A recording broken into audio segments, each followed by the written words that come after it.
لا إله إلا الله محمد رسول الله عليه صلاة الله وآله والأحبة. بسم الله الرحمن الرحيم. الحمد لله رب العالمين، والصلاة والسلام على أشرف الأنبياء والمرسلين وعلى آله وصحبه وسلم تسليما كثيرا إلى يوم الدين، وبعد. السلام عليكم ورحمة الله وبركاته. Tidak cukup dengan lisannya saja, akan tetapi harus dengan amal saleh.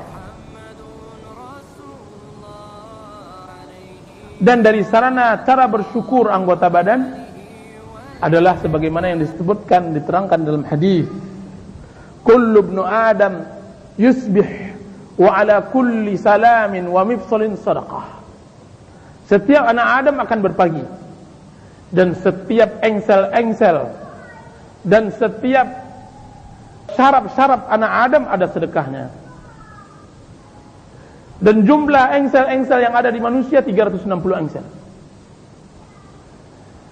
Bagaimana semua anggota badan kita bisa menjalankan nikmat Allah Subhanahu wa taala seperti ini sehingga setiap engsel mendapatkan pahala? Maka Rasulullah sallallahu alaihi wasallam mengatakan, kullu tahmidatin sadaqah wa kullu tahlilatin sadaqah wa amrin bil ma'ruf sadaqah wa imatatil adza 'anit tariq sadaqah. Caranya adalah setiap tahmid adalah sedekah, setiap tahlil adalah sedekah, setiap amar ma'ruf adalah sedekah, setiap mengambil duri di tengah jalan adalah sedekah. Setiap gerakan yang ada ketika kita sedang melakukan ketaatan kepada Allah Azza wa Jalla, maka gerakan tersebut akan diberikan pahala oleh Allah Azza wa Jalla. Ibu-ibu dan para akhwat yang dirahmati oleh Allah, agar kita lebih mensyukuri nikmat Allah Azza wa Jalla, maka hendaklah kita memiliki poin-poin di bawah ini. Agar bertambah syukur kita kepada Allah, maka hendaklah kita melihat poin-poin di bawah. Pertama, cobalah kita belajar melihat orang yang berada di bawah kita dalam hal nikmat. Rasulullah sallallahu alaihi wasallam bersabda, "Unzuru ila man huwa asfala minkum, wa la tanzuru ila man huwa fawqakum, fa innahu ajdar alla tazdaru ni'matallahi alaikum." Lihatlah kepada orang-orang yang berada di bawahmu, dan janganlah lihat kepada orang-orang yang berada di atasmu. Sesungguhnya hal itu sangat layak agar tidak mencela nikmat Allah Subhanahu wa taala kepadamu. Jika seandainya rezeki suami kita 1 juta, jangan lihat yang ke atas yang 10 juta sehingga kita sulit mensyukuri yang 1 juta. Lihat yang 500 ribu. Alhamdulillah masih bersisa 500 ribu. Alhamdulillah tetangga si fulan gaji suaminya 500 ribu. Gaji suami saya alhamdulillah 1 juta.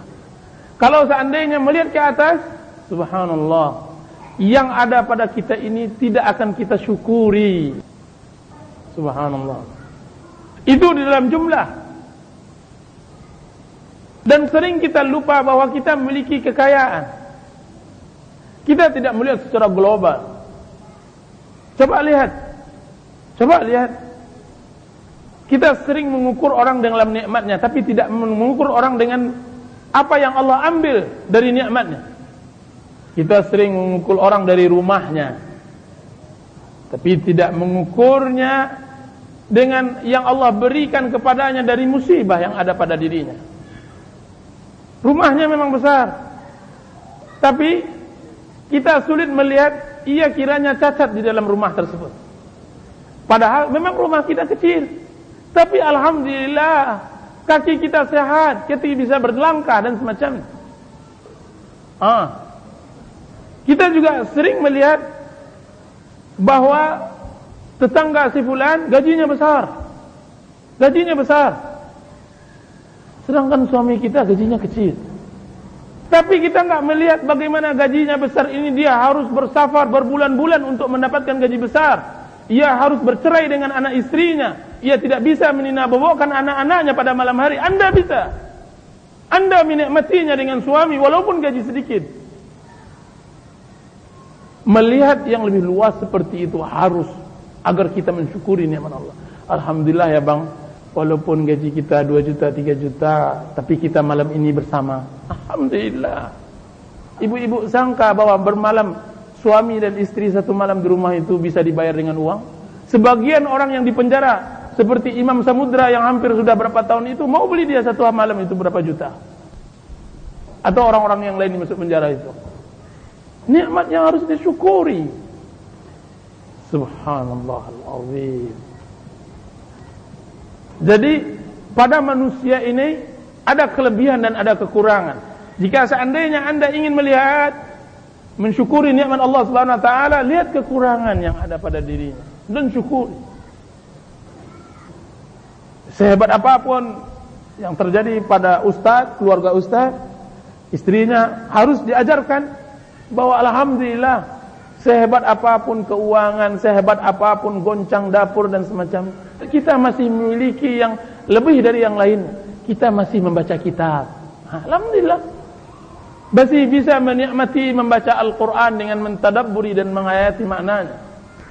Dan begitu seterusnya. Syukuri nikmat Allah Subhanahu wa taala. Unzuru ila man huwa asfala minkum. Lihat yang di bawah. Yang dimaksud oleh Rasulullah SAW melihat yang di bawah ini adalah perihal dunia. Jadi perihal ke akhirat, perihal kebaikan itu harus dilihat ke atas. Sehingga kita berlomba-lomba. Dan tidak masalah hasad dalam masalah ini. Berlomba-lomba dengan akhirat tidak masalah hasad. Tidak masalah dalam kebaikan hasad. Berlomba-lomba. Si fulan, dia salat malam terus. Saya harus salat malam lah. Berlomba-lomba dan kita hasad. Itu tidak hasad dalam artian yang terlarang. Itu yang disebut dalam syariat ghibtah. Dan itu dianjurkan dan diperbolehkan. Untuk dalam rangka fastabiqul khairat. Berlomba-lomba dengan kebaikan. Dan yang kedua, untuk menambah syukur kita kepada Allah Azza wa Jalla, bahwa hendaklah kita pahami bahwa semua nikmat akan dipertanggungjawabkan oleh kita. Dan Allah Subhanahu wa taala akan menghisap nikmat tersebut. Sampai air dingin yang kita minum di waktu panas, di waktu terik matahari itu akan dihisap. Bayangkan kalau jus yang ibu-ibu kasih ke saya ini akan diminta oleh Allah Subhanahu wa taala pertanggungjawabannya. Bagaimana dengan harta? Allah Subhanahu wa taala mengatakan wala tus'alunna yauma idzin 'anin na'im, dan pasti mereka akan ditanyakan pada waktu itu tentang nikmat. Semua nikmat. Semua nikmat. Sampai makanan yang ibu makan 20 tahun yang lampau, 30 tahun yang lampau yang kita sudah melupakannya, Allah tidak melupakan. Akan Allah hisab. Dan Allah akan tanyakan untuk apa makanan tersebut dimakan. Subhanallah. Dan Rasulullah SAW mengatakan, وَمَنْ نُوْكِسَ الْحِسَابَ عُذِّبْ. Dan barang siapa yang telah ditegakkan di hadapan mizan, di atas neraca mizan, maka dia berarti sudah sama diazab oleh Allah Subhanahu wa ta'ala. Makanya kita meminta agar kita dihisab dengan mudah. Dan di antara bentuk yang ketiga, di antara bentuk memudahkan kita bersyukur dari apa yang kita telah jelaskan adalah berdoa kepada Allah agar Allah membantu kita bisa bersyukur kepada Allah. Apa kata seorang muslim ketika hendak berdoa tentang masalah syukur? Allahumma a'inni ala dzikrika wa syukrika wa husni ibadatik. Ya Allah, bantulah aku dalam mengingatmu. Ya Allah, bantulah aku dalam mengingatmu. Bantu pula aku dalam bersyukur kepadamu. dan bantu pula aku memperbagus ibadahku kepadamu. Dan suatu hari Rasulullah SAW ditanyakan, barang apa yang paling berharga yang seharusnya seseorang memiliki? Harta apa yang paling berharga? Maka Rasulullah SAW melihat kepada yang bertanya tersebut dan dia mengatakan, liyattakhidha ahadukum qalban syakiran wa lisanan dzakira wa zawjatan mu'minah tu'ina ahadukum ala amri dinihi wa dunyah. Yaitu barang yang paling berharga yang harus kita ambil adalah jika seandainya seseorang telah memiliki hati. Dalam hadis disebutkan oleh Rasulullah SAW, Inna Allah la yarda 'ala al-'abd ayakul al-aklah fayahmaduhu alayhi atau yashrabu syurbah fayahmaduhu alayhi. Sesungguhnya Allah sangat redha kepada seorang hamba makan satu suap kemudian ia memuji Allah, atau minum satu suap kemudian ia memuji Allah. Subhanallah. Alhamdulillah. Bagaimana tidak memuji Allah? Kalau seandainya sedikit saja nikmat itu digeser oleh Allah, maka dia tidak akan bisa menikmati makanan satu suap itu. Sebagian orang-orang yang di rumah sakit, berapa kali mereka berharap untuk disuap dan mereka makan menikmati, kan tapi tidak bisa. Allah memaksa mereka makan dari nadi mereka itu. Allah tidak menginginkan kecuali memasukkan dari perut mereka. Alhamdulillah, Anda menikmatinya, Masya Allah.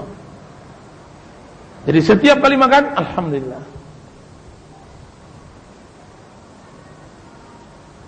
Maka berkata Umar bin Abdul Aziz rahimahullahu ta'ala, qayyidu ni'amallah bisyukrillah.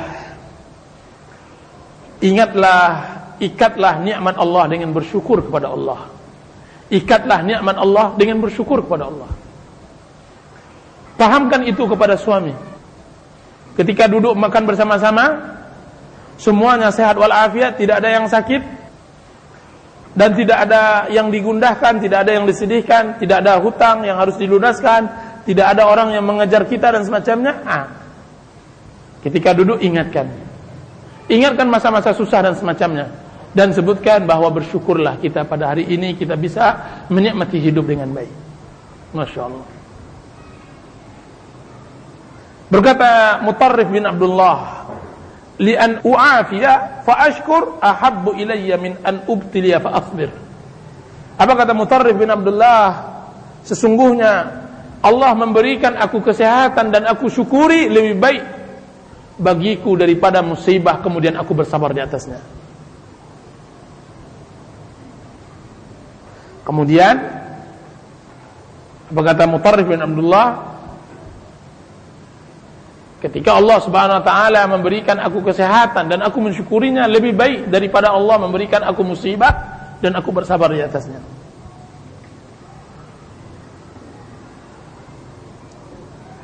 Dan di antara bentuk mensyukuri nikmat Allah Subhanahu wa taala yaitu sujud syukur. Sujud syukur. Ada di antara ibu-ibu yang pernah sujud syukur? Berapa orang? Ada di antara ibu-ibu yang belum pernah sujud syukur? Berapa orang? Sujud syukur. Akan tapi sujud syukur memang seharusnya diletakkan sesuai dengan keadaan. Zaman sekarang ini saya tidak melihat adanya sujud syukur kecuali ketika suaminya mendapat jabatan yang layak, menteri atau presiden. Bahkan sujud bersamanya, keluarganya, familinya, kerabatnya, orang kampungnya, dan semacamnya. Semuanya sujud syukur.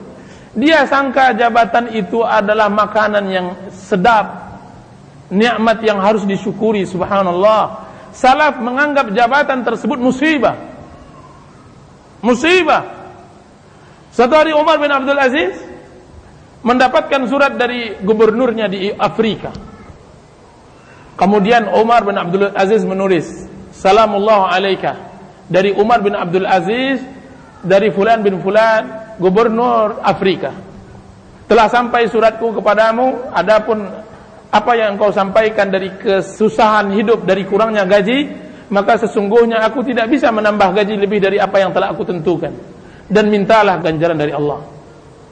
Dan yang kedua, aku melihat bahwa tulisanmu itu yang kau tulis itu sangat besar, maka perkecilkan, karena itu adalah harta kaum muslimin.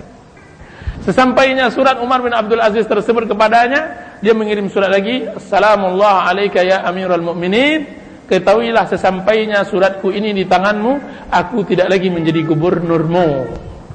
Tak mau lagi jadi gubernur. Ampun. Orang zaman sekarang musibah, tak apa yang mereka syukurkan, subhanallah. Entah apa yang mereka syukurkan. Kalaupun yang mereka syukurkan itu adalah dunia, maka dunia, Masya Allah, alangkah luar biasanya hati jika seandainya seseorang bersyukur dengan pejabatan yang ia di bawahnya adalah kaum muslimin. Di bawahnya adalah kaum muslimin. Berkata Umar bin Abdul Aziz kepada Fatimah, ketika Fatimah binti Abdul Malik melihatnya dalam kesendiriannya di musallanya, di mihrabnya, keadaan kakinya terangkat, kemudian ia letakkan kedua tangannya dan air matanya mengalir. Berkata Fatimah, ya Amirul Mukminin, apa yang membuat engkau menangis? Apa kata Umar bin Abdul Aziz? Wahai Fatimah, bagaimana pula aku tidak menangis? Perkara umat ini, aku adalah penanggung jawabnya, dan semuanya tanggung jawabku. Wahai Fatimah, bagaimana nanti di yaumil mahsyar, jika seandainya semua mereka berada di hadapanku, dan yang membela mereka adalah Rasulullah SAW. Wahai Fatimah, jika seandainya Rasulullah SAW meminta hujjah dan dalil kepadaku nantinya terhadap apa yang aku perbuat kepada mereka, dan hujjahku tidak kuat, maka celakalah diriku, wahai Fatimah. Itulah yang membuatku menangis. Itulah yang membuatku menangis. Akan tapi sunnah dalam masalah sujud syukur ini bukan berarti setiap ada kita merasakan syukur, kita sujud. Nanti tidak bisa bekerja, karena setiap detik ada nikmat Allah. Sama halnya dengan bertaubat. Ada orang lagi keranjingan melakukan salat sunat taubat, subhanallah. Kalau seandainya setiap dosa harus dilakukan salat sunat, kapan berhentinya ia dari salat sunat taubat? Jadi kita katakan bahwa sujud syukur yang perlu itu adalah sujud syukur yang benar-benar kita mendapatkan nikmat yang paling besar. Abu Bakar sujud syukur ketika mendengar matinya Musailamah al-Kadzdzab. Rasulullah SAW sujud syukur mendengar berita yang datang kepadanya. Ali radhiyallahu anhu sujud syukur ketika ia mendapatkan Dzulfidyah, salah seorang yang disebut oleh Rasulullah SAW sebagai pemimpin Khawarij yang disebut oleh Rasulullah SAW dalam hadisnya, meninggal yang mana ia membunuhnya, atau kelompoknya yang membunuhnya, yaitu kelompok Ali. Meninggal, dia nampak akhirnya dia sujud syukur bahwa dia mengetahui bahwa yang Dzulfidyah tersebut meninggal melalui tangannya. Nah, Ka'ab bin Malik sujud syukur karena ia mendengar suara kuda atau mendengar suara sahabatnya yang dari Gunung Sila mengabarkan tentang penerimaan taubat Ka'ab bin Malik oleh Allah yang diturunkan dalam Quran dalam surat Taubah. Maka Ka'ab bin Malik di atas waktu itu di atas sapah, di atas rumah, ketika ia mendengar suara dari Gunung Sila bahwa Allah Subhanahu wa taala telah menerima taubatnya, beliau sujud syukur. Jadi tidak ada sunnah yang menerangkan bahwa sujud syukur itu setiap hari atau setiap nikmat yang terus menerus atau semacamnya. Makanya nikmat yang harus disyukuri, yang harus dengan sujud syukur, misalnya dengan matinya orang yang zalim atau diangkatnya orang yang adil, sujud syukur. Berkata Ibnul Qayyim rahimahullahu ta'ala, ad-dinu nisfan, nisfu syukrin wa nisfu sabrin, fahuwa qa'idah kulla khair, wa syukru mimma yuhibbuhu Allah, fahuwa yuhibbu an yushkara aqlan wa syar'an wa fitrah. Agama terbagi dua, setengahnya syukur dan setengahnya sabar, dan dia adalah qa'idah bagi semua kebaikan. Dan syukur, sifat syukur adalah dari sifat yang Allah cintai. Dan Allah Subhanahu wa taala sangat mencintai orang yang mensyukurinya, baik secara akal maupun secara syariat maupun secara fitrah. Nah, jadi dengan demikian selesailah kajian kita tentang masalah syukur. Sallallahu ala nabiyina Muhammadin wa ala alihi wasallam. Wassalamualaikum warahmatullahi wabarakatuh. Nah, silahkan ada ibu-ibu dan para akhwat yang bertanya, silahkan. Wallahu ta'ala. Sini ada pertanyaan, apabila Allah Subhanahu wa taala mencabut nikmatnya pada hambanya, apakah itu berarti Allah Subhanahu wa taala murka pada hambanya tersebut? Nikmat Allah atau musibah yang Allah timpakan kepada seorang hamba tidaklah menjadi standar benci atau sayangnya Allah. Kalau seandainya Anda ingin mengetahui bagaimana cinta dan sayangnya Allah kepada Anda, lihatlah di mana kita di dalam istiqamah di jalan Allah, di mana kita dengan ketaatan kepada Allah. Jadi kita katakan bahwa musibah dan nikmat bukanlah tolak ukur cinta dan sayangnya Allah kepada kita. Berapa banyak para nabi dan rasul yang mereka adalah orang-orang mustafain, orang-orang yang dipilih oleh Allah Subhanahu wa taala, rasul mukhtar, rasul dan orang yang dipilih oleh Allah Subhanahu wa taala, mereka ditimpakan kepada mereka musibah. Ditimpakan kepada mereka musibah. Ini Ayub, ditimpakan oleh Allah Subhanahu wa taala musibah sakit.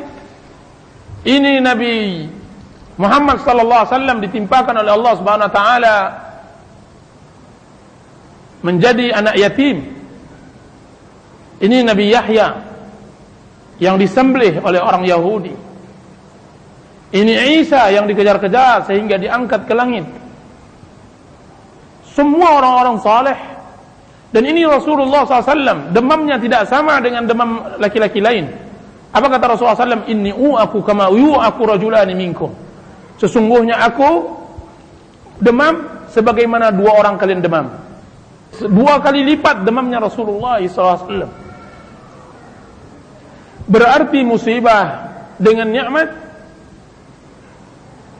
bukan tanda sayang atau benci Allah. Bahkan jika seandainya seseorang hanya selalu mendapatkan nikmat, tidak ada musibah padanya, perlu dipertanyakan keimanannya. Perlu dipertanyakan keimanannya. Subhanallah. Nikmat terus.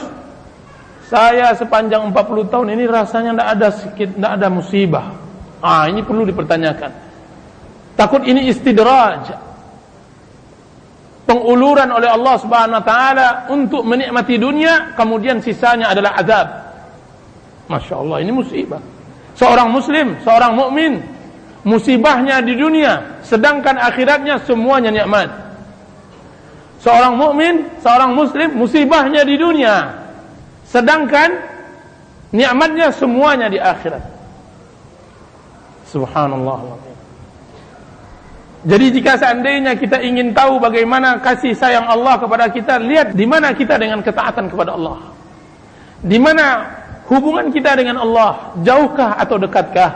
Lalaikah kita kepadanya ataukah selalu mengingatnya? Selalukah kita taat kepadanya atau kita selalu mengingkarinya? Kita selalukah memenangkannya atau selalu mengalahkan Allah? Dan semacamnya.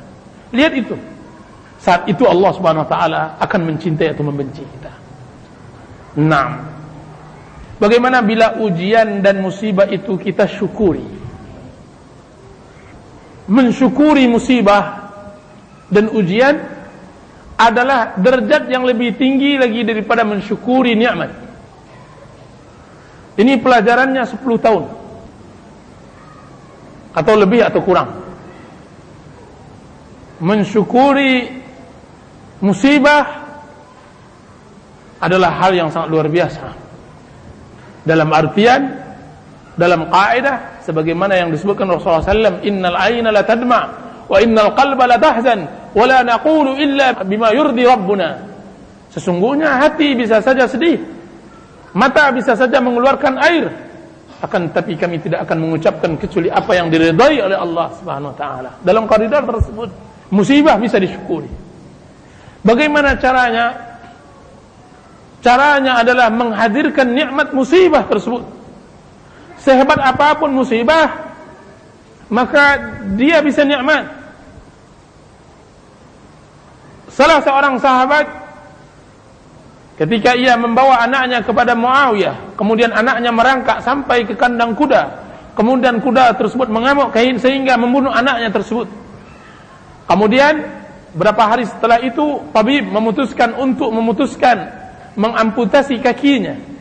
Kemudian dia mengatakan, alhamdulillah, ya Allah, engkau memberikan kepadaku 4 anak, kemudian engkau ambil 1, maka masih tersisa 3. Dan segala puji bagimu. Dan sekarang engkau akan mengambil 1 kakiku dan masih tersisa 3, yaitu kedua tangannya dan 1 kaki. Dan alhamdulillah. Kemudian ketika kakinya sudah terlepas dari badannya, kemudian dia ambil.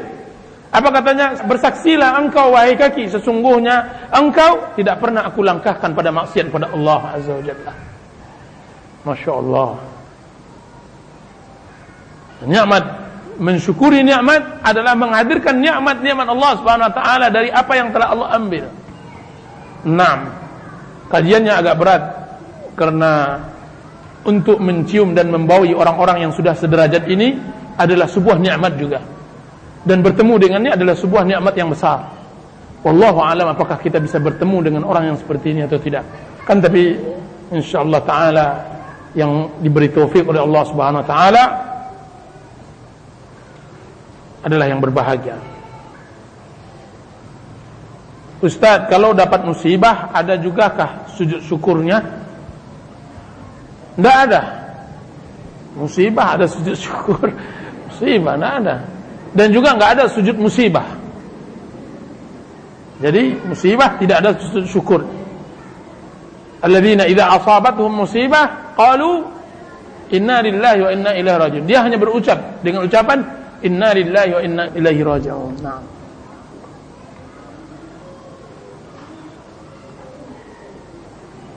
Ustaz, apa solusinya menurut Islam jika seandainya suami diberi suatu jabatan? Apa yang harus saya lakukan sebagai istri Ustaz? Selama ini yang saya lakukan adalah membantu saudara dan selalu mengingatkan suami tentang jabatan itu. Adalah amanah dari Allah. Semoga Allah Subhanahu wa taala memperbanyak istri-istri semisal ibu yang bertanya ini. Seharusnya seperti itulah seorang istri kepada suaminya. Yaitu jika seandainya ia mendapatkan nikmat rezeki, ia bagi-bagi kepada saudaranya. Dan lalu mengingatkan suami tentang beratnya amanah yang ia pikul. Jabatan itu adalah amanah. Apa kata Rasulullah SAW kepada Abu Dzar? Ya Abu Dzar, sesungguhnya imarah adalah hasratun wa nadamah. Sesungguhnya kepemimpinan jabatan itu adalah hasrah, kesedihan dan penyesalan pada hari kiamat nanti. Dalam kata lain, ya Abu Dzar, sesungguhnya engkau adalah laki-laki yang lemah. Inni la araka dha'ifa. Aku melihat engkau adalah laki-laki yang lemah. Abu Dzar dianggap lemah oleh Rasulullah SAW. Coba lihat. Dengan keagungan Abu Dzar, dengan keluar biasaan Abu Dzar, dengan ketakwaannya dan kezuhudannya, dia lemah. Jadi tidak semua orang bisa memiliki. Nah, bagi seorang istri hendaklah selalu mentalkinkan beratnya amanah itu, menghadirkan selalu kepadanya akhirat, menghadirkan kepadanya selalu hisab dan semacamnya. Naam. Jazakallahu khairan. Terima kasih banyak agar selalu mengingatkan suami hal-hal yang seperti itu. Naam. Ustaz, bagaimana kalau suami kita penghasilannya cukup tapi ia pelit? Apa yang harus dilakukan?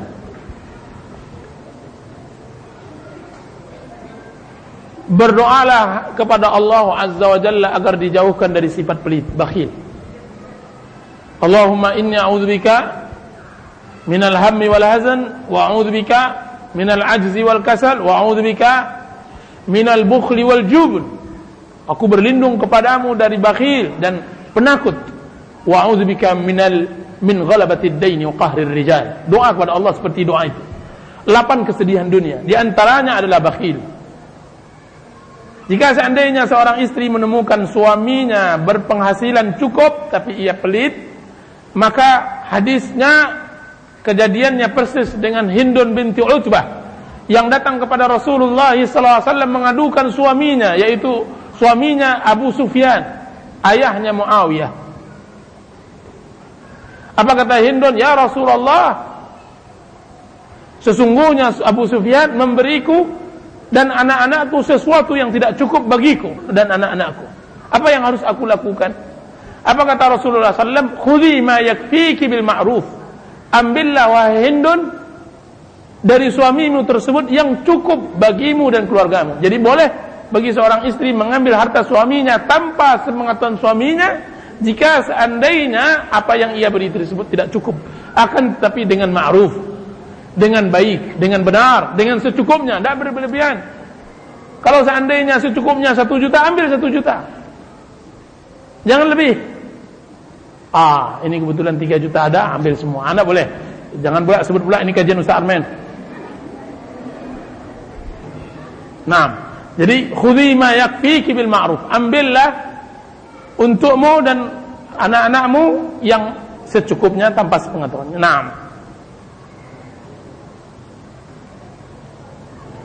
Ustaz, ada hadis Rasulullah SAW yang mengatakan banyaknya wanita yang masuk neraka lantaran tidak bersyukur pada suaminya. Bagaimana penjelasannya? Itulah yang kita terdorong untuk membahas masalah syukur. Karena seorang wanita yang pandai bersyukur kepada Allah, niscaya ia pandai bersyukur kepada suaminya. Penyakit ini yang harus diobati dan dipelajari. Saya katakan kepada ibu-ibu dan para akhwat bahwa mempelajari syukur tidak selesai dengan 2 pertemuan ini. Akan tetapi ia akan selesai dengan 1 tahun, 2 tahun, 3 tahun, bahkan sampai 10 tahun. Baru ibu menamatkan belajar syukur kepada Allah, yang nantinya akan berpengaruh kepada syukur kepada suami. Rasulullah SAW mengatakan, la yashkurullah man la yashkurin nas. Allah tidak akan mensyukuri manusia yang mana manusia tersebut tidak mensyukuri manusia lainnya. Nah, jadi bagaimana penjelasannya? Penjelasannya bahwa tabiat manusia itu sering menutupi kebaikan, yang nampak olehnya kesulitannya saja. Kalau seandainya ibu-ibu dan para akhwat, yang nampak adalah tuntutannya saja. Mana open yang belum dibeli, mana kulkas yang belum dibeli, mana motor yang kemarin mau dijanjikan, mana rumah yang belum dikreditkan, mana. Yang itu yang dia paham. Akan tapi apa yang telah diberi oleh suaminya, lupa. Padahal baru mendapatkan rezeki dari suaminya, baru ia mendapatkan tempat fasilitas yang baru dan lainnya. Jadi sering begitu. Dan ini bukan hanya tabiat ibu-ibu, akan tapi juga tabiat bapak-bapak dan semacamnya sebagai manusia. Akan tapi seharusnya syukur kepada suami ini harus dipertebal, khususnya di kalangan ibu-ibu. Karena banyaknya wanita masuk ke dalam neraka disebabkan kurang syukurnya seorang wanita atau seorang istri kepada suaminya. Wallahu ta'ala alam. Nah, Ustaz, apakah seseorang berdosa jika menolak suatu jabatan pemerintahan, sementara dia tahu bahwa yang akan menduduki jabatan tersebut adalah orang kafir atau non-muslim? Apakah jabatan tersebut harus ia terima atau ia tolak? Dalam hal ini ada 2 kepentingan yang harus dia selamatkan.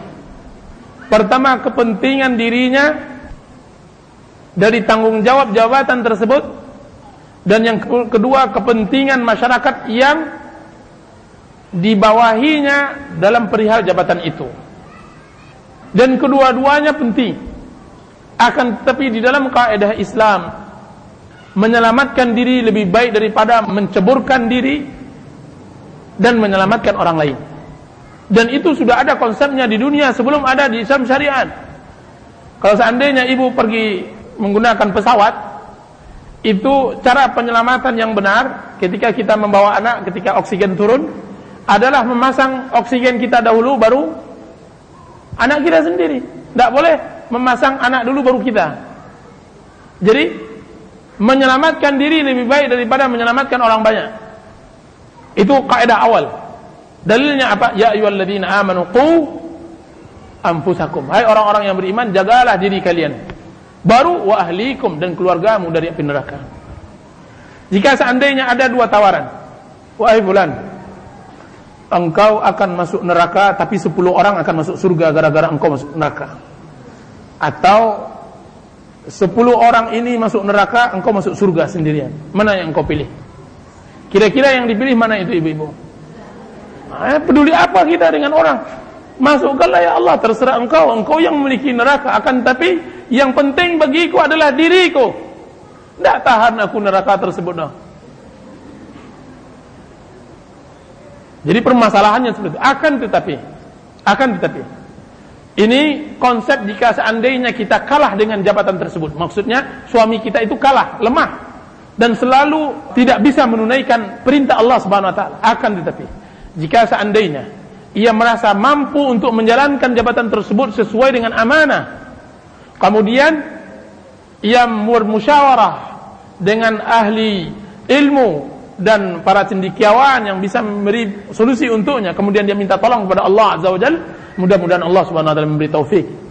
Mudah-mudahan Allah Subhanahu wa taala memberi taufik. Sufyan Ats-Tsauri rahimahullahu taala, ketika beliau ditunggu oleh Harun ar-Rasyid dan beliau tidak datang-datang juga.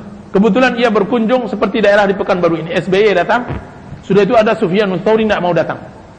Ulama-ulama lain datang kepada Harun ar-Rasyid, khalifah waktu itu, kecuali Sufyan Ats-Tsauri. Apa kata Harun ar-Rasyid? Saya melihat ada yang kosong nih. Ada berapa ulama yang tidak datang, atau ada satu ulama yang tidak datang. Maka mereka menjawab, tuanku Harun ar-Rasyid, yang tidak datang adalah Sufyan Ats-Tsauri. Apa kata Harun ar-Rasyid? Datangkan Sufyan Ats-Tsauri. Maka dipanggillah Sufyan Ats-Tsauri. Kemudian berkata Harun ar-Rasyid, ya Sufyan, kenapa engkau tidak datang? Bukankah aku telah mengunjungi negerimu?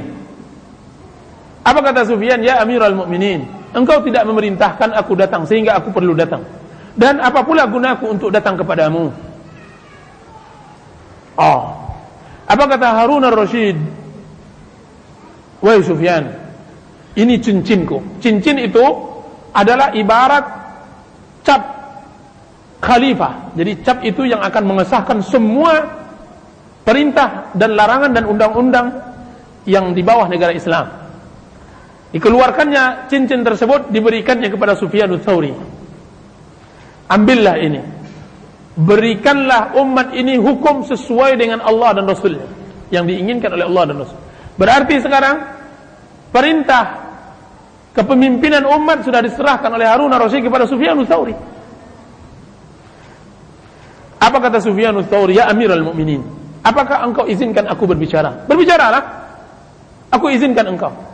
Apakah engkau izinkan aku berbicara dan darahku aman? Dan darah ini tidak engkau tumpahkan? Ya, aku berjanji darahmu tidak akan aku tumpahkan. Ya Amirul Mukminin, yang pertama izinkan aku agar tidak datang kepadamu, dan jangan coba-coba lagi engkau memanggilku. Itu pertama. Meradang Harun ar-Rasyid, dia sebagai khalifah. Yang pertama, saya harap engkau tidak lagi memanggilku.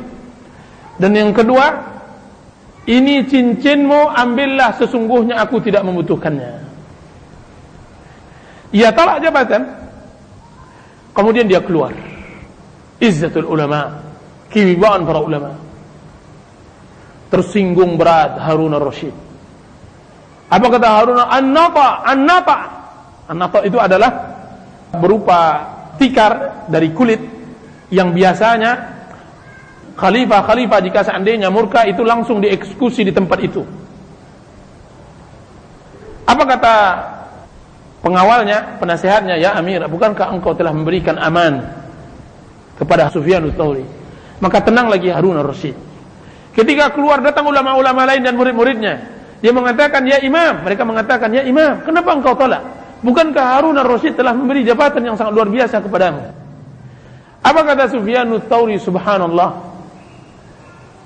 subhanallah, maukah kalian hendak menceburkanku di dalam lautan yang luas sedangkan aku tidak bisa berenang? Dia bilang begitu. Sesungguhnya Harun ar-Rasyid hendak menceburkanku dalam kelautan, kemudian dan aku sendiri tidak pandai berenang, kemudian ia melaksanakan. Demi Allah, aku tidak akan mau melakukan hal yang seperti itu. Itu Harun ar-Rasyid, dan itu pula Sufyanus Tsauri rahimahullah. Jadi ini dilihat dan ditimbang kemampuan kita. Jika seandainya Allah Subhanahu wa taala memberi taufik dan kita merasa mampu untuk melakukannya, maka masya Allah ini sebuah keutamaan yang sangat luar biasa. Wallahu taala alam. Naam. Wassallallahu ala nabiyyina Muhammadin wa ala alihi wa sahbihi wasallam. Wassalamualaikum warahmatullahi wabarakatuh.